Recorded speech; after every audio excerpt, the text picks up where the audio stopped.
Alright, today I'm going to do a review what I think about the Cat 309.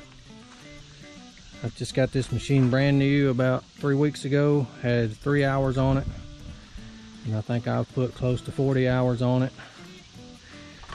and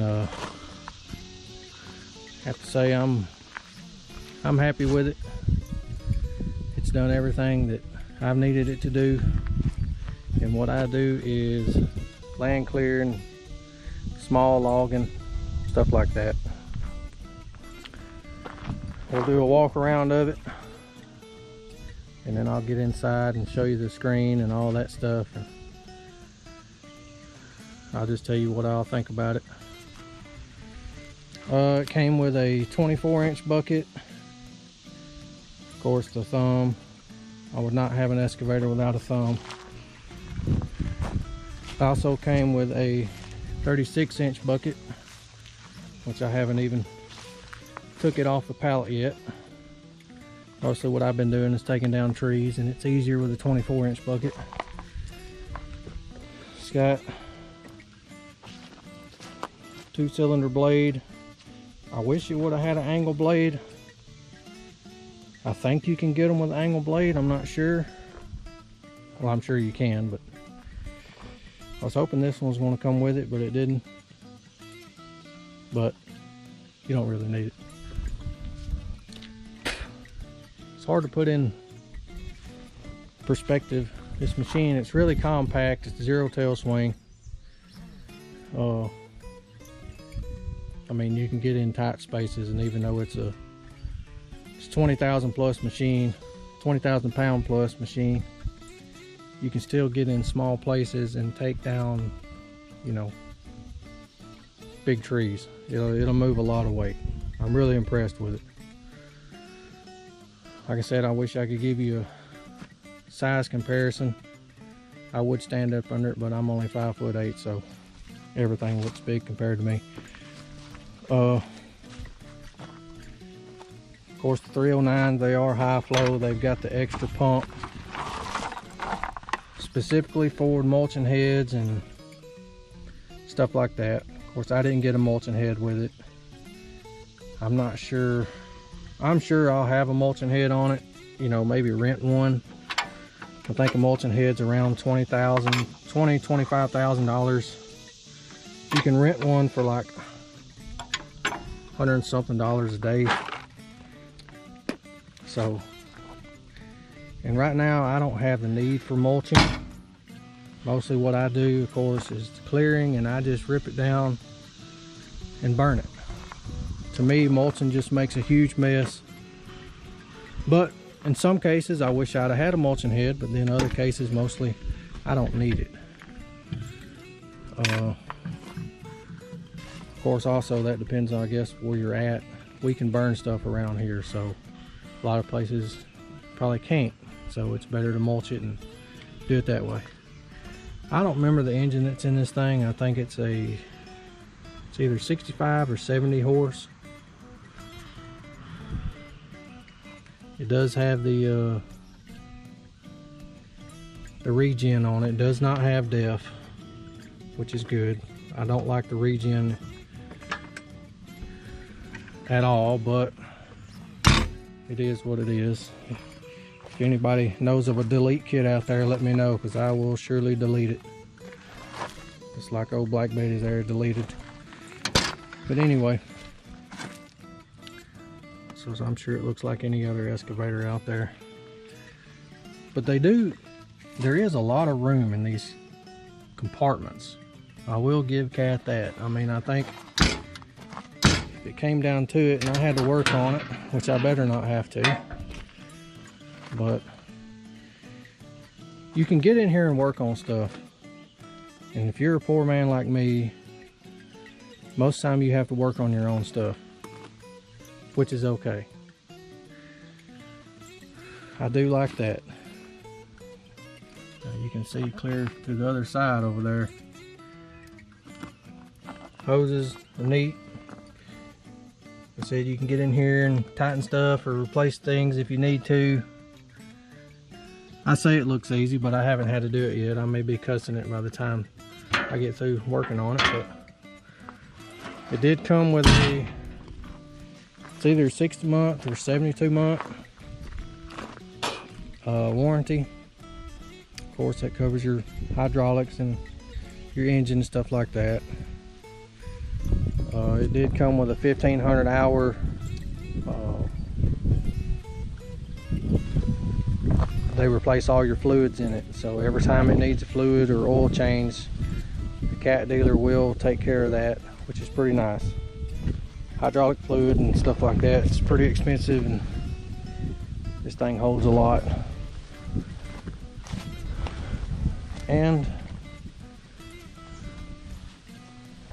I will harp on this right here a minute. I do not like these thumbs, which it's okay. I mean, it does good work, I guess. But if I had my choice, I would have a different style thumb on there. With a 24-inch bucket, it's not near as bad.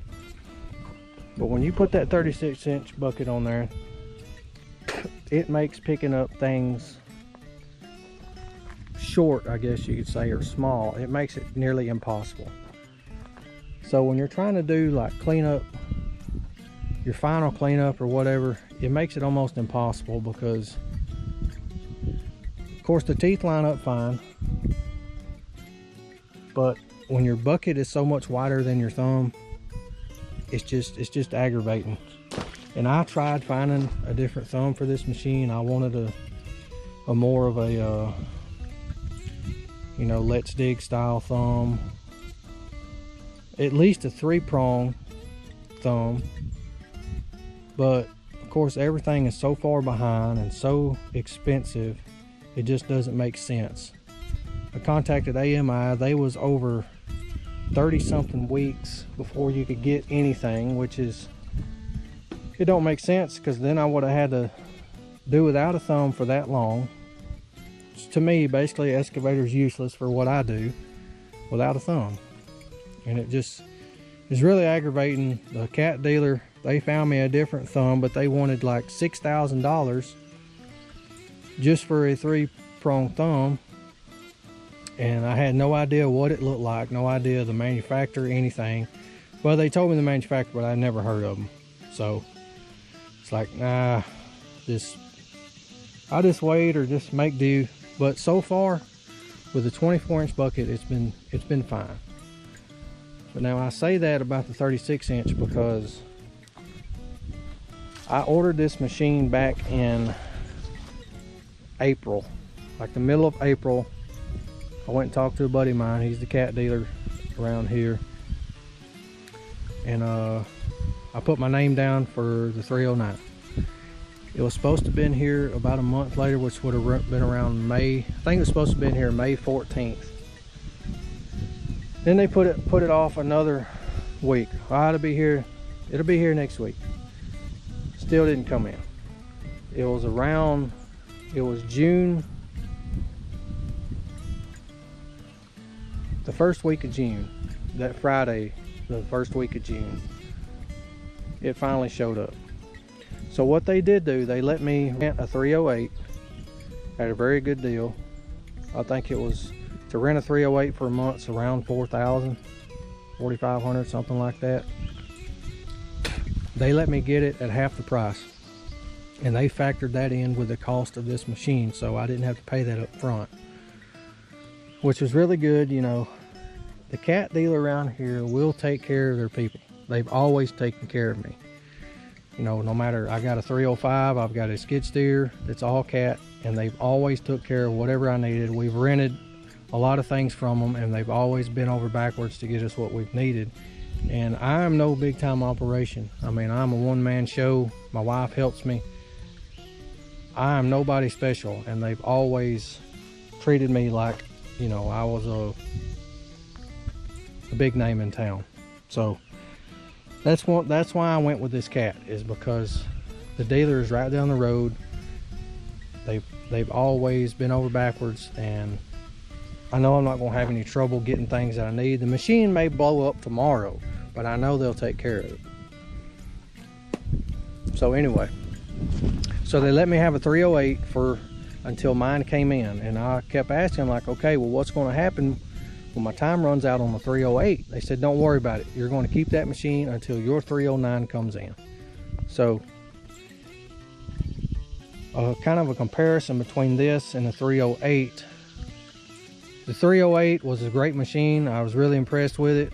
It kind of really sold me on the 309 because I was kind of worried, like, man, it may not be a big enough machine. But the 308 really impressed me, and I was like, the 309 I know I'm not going to have any trouble with. But some of the things I did not like about the 308, it's basically the same cab, I believe. This one may be a little bit bigger. I didn't get to do a side-by-side because they picked up the 308 before I could get over there. Visually, they look the same. The 309 is a little bit wider. It's got a little bit longer tracks under it, I believe. And that makes up for what I did not like about the 308. The 308 was too powerful for its undercarriage. It was really tippy.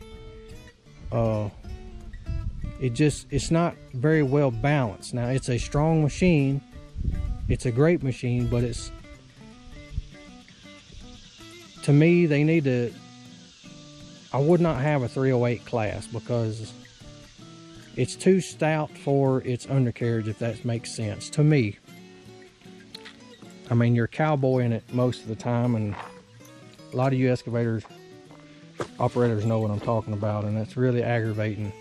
I mean, by the time you get out of the machine, you feel like you've been beat to death. But anyway, the 309 seems to really make up for that. Of course, like I said, it's a little bit heavier. I think it's around 2,000 or 3,000 pounds heavier than the 308. I think it's got a longer undercarriage on it. I know you can get the short track or you can get the long track. And I think this one is a little bit longer. And I know it's wider. I know it's probably about 6 or 7 inches wider. Of course, I haven't looked at the specs on it, but I'm just telling you what I see in person. But so far, I'm very impressed with this machine. We'll step up in the cab and take a look. Of course, all your controls, it's all the same as any other one. It does have heated seats. Of course, it's summertime, so I haven't used that yet. Air ride seat, of course, all that's the same. What I do like, here's your display or your buttons.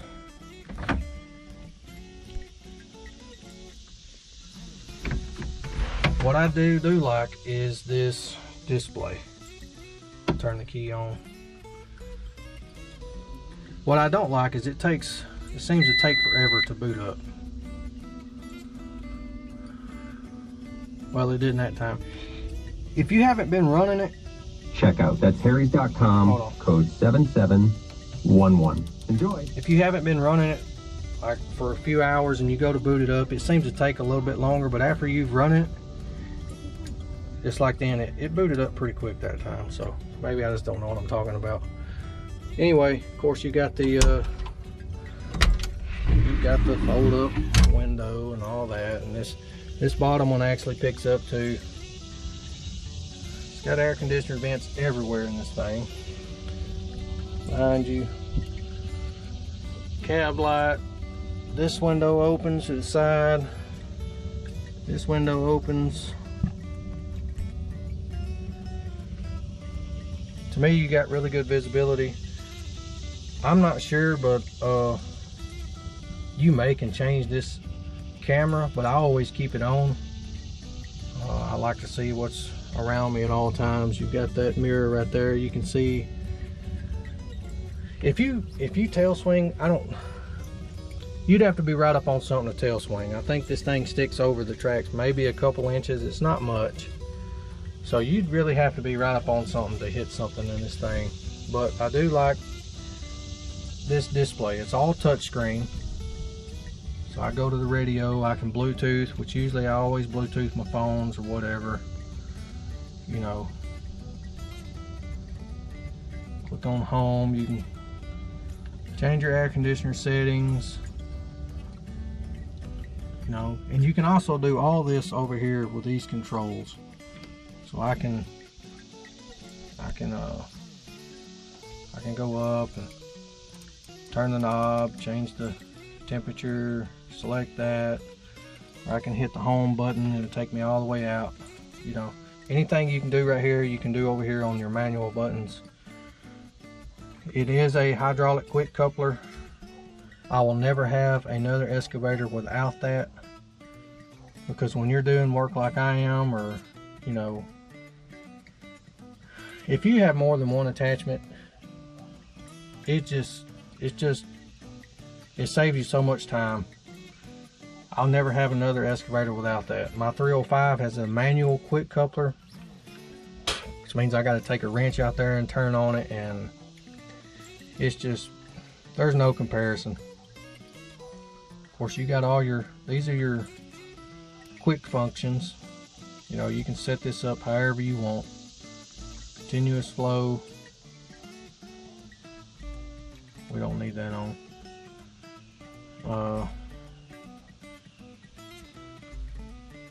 It's auto idle. Anyway, all your display, you know, basically like any other excavator. But what's nice is this is all touchscreen. The last job I was on was 34 and a half hours. I'll go ahead and reset that for this job. Your fuel, your hydraulic temp, your engine temp, it's all really nice. You've got your degrees to tell how much of an angle you're sitting on. You can select your work tool, auxiliary work tool, and this thumb. Let me just crank it up and show you. Okay, we're running now. This thumb is, like right now I've got it on 50%. See if I can do this one-handed.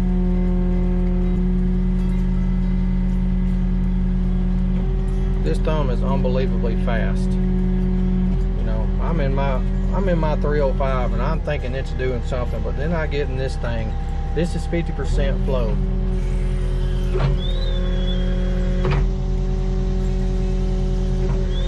Of course, hydraulics are a little cool,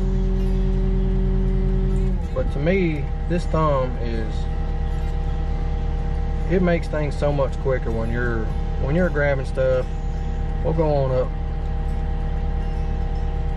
We're going up to 100%.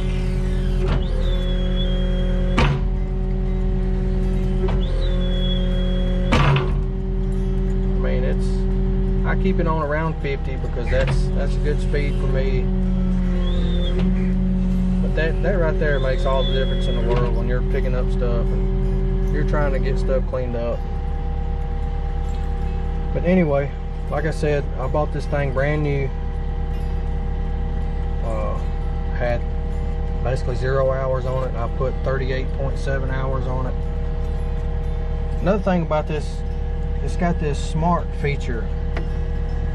You can see it coming on and off at the top of the screen right there. This thing will run at whatever it needs to, I guess. I can either take that off or I can run it at 7. It'll stay at 7. Of course, it'll still auto idle, but if I put it at 7 and I've got that smart feature off, it's going to run wide open until it auto idles or whatever. But if I put that smart on, and if I'm working and it's like, okay, well, we don't need to be running at 7, let's kick it back down to 4, then it'll automatically put out what it thinks it needs to, and that saves a lot on fuel. This thing, I feel like it gets pretty good on fuel. Probably around, I'm gonna say probably 10 or 12 hours on a tank of fuel. And I mean, that's running it pretty heavy. That's running it hard. You know, when you're doing land clearing, you're working a machine pretty good. You're constantly moving. You're pulling and pushing on stuff that's heavy, and you can burn through some fuel. And I feel like this thing does pretty good on fuel. So that's the 309. Like I said, compared to the 308 that I ran for a month and a half, this thing it ain't no joke. You know, I'll have videos of taking down these trees. I mean, just like that oak tree right there, it's probably it's a good 25 inches. And I know I'll have no problems once I break the roots on it and dig around it a little bit. It'll push it on over. The last job I was on, I was pushing over pines. You know, that was, some of them was pushing 30 inches. And of course I know there's a big difference in an oak and a pine, but you know, it impressed me a lot. I was worried to death, like, man, this machine may not be big enough for what I'm wanting to do. And of course, once you go from a 305 to this thing, there's no comparison. But you know, only way you make money at this game is to be fast and efficient. Especially a one-man show, you've got to be efficient. And to me, this 309 is definitely efficient. I mean, I pulled the 308 with my truck. Of course, it's a 2500 Cummins. My trailer was rated at it, but this 309, I don't know. It would be pushing it to pull it with that thing. The truck, yeah, I think it could pull it fine, but the trailer, it's a bit iffy. But luckily, I'm hoping to have a semi with a short low boy soon. I found a really good deal on it, so I'll be able to move this thing myself. Otherwise, it's about where I'm at and the area I'm working in. It's about $300 to move this thing one way. That's what it was to get it brought here, which I don't think is bad, but you know,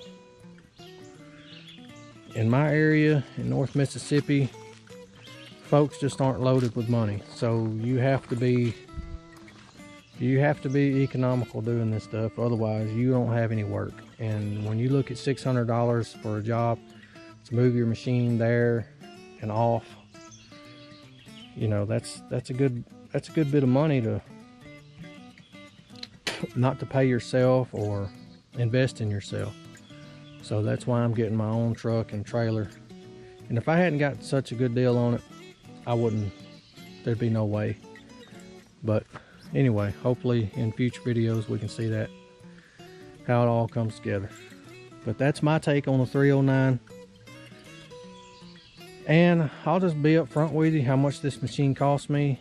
I think on paper, it's going to be around $150,000. Between 140, 150,000, I can't remember the final number on it, but around $1,500 a month is what this machine will cost. And like I said, that 308 to rent that thing for a month was over $4 grand. It just does not make sense to, if you're doing this like I'm doing it, you know. Of course, this is my way of life, so it's how I do it. It just doesn't make sense to rent something. Of course, 150 grand is a lot of money. I mean, it's a big gamble, but you know, it is what it is. But yes, I'm very impressed with this machine. So y'all stick around and I'll have some videos of this clearing job. It's about 5 acres. I'm gonna take the logs to the mill myself. So we'll see how that goes. It's got some really good oak. There's some good white oak on it. White oak is out the roof right now. Of course, oak is too. There's some really good pine on it, some old growth pine, but right now pine is hard to get rid of. I may saw that myself. I've got a sawmill, so we'll just see how this goes. It's going to be a fun job. I say that now, but I think it will be. These people want to open this up and turn it back into pasture. So y'all stick around.